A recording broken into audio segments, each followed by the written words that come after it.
नमस्कार, अश्विनीज किचनमध्ये तुमचे खूप खूप स्वागत आहे। आजची आपली रेसिपी आहे जिंजर कँडी। तर त्यासाठी लागणारे साहित्य हे 200 ग्रॅम आलं आहे।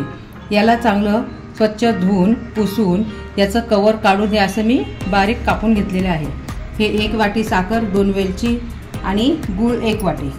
साखर आणि गूळ साधारण 200 ग्रॅम आहे। आता हे जे आले आहे ना, हे मी मिक्सरमधनं काढून घेते, बारीक करून घेते। या आल्यामध्येच साखर आणि गूळ थोडं थोडं टाकून मिक्सरमधनं बारीक करून घेते।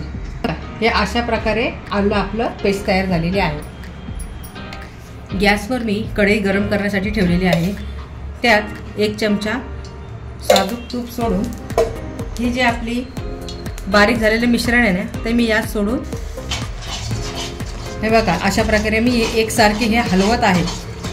आले हे वातनाशक, कफनाशक असे असते। हे बघा यामध्ये मी आता अर्धा चमचा हळद, मिरपूड अर्धा चमचा आणि चवीनुसार थोडंसं मीठ घालते आणि याला पुन्हा हलवून घेते। याला साधारण मी 15 मिनिटे झाले हलवत आहे।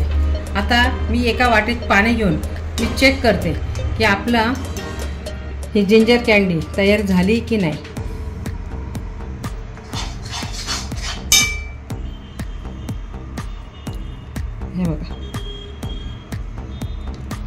हे बघा अशा पद्धतीने 5 मिनिटाला मी हलवते आणि ताटात काढून घेते।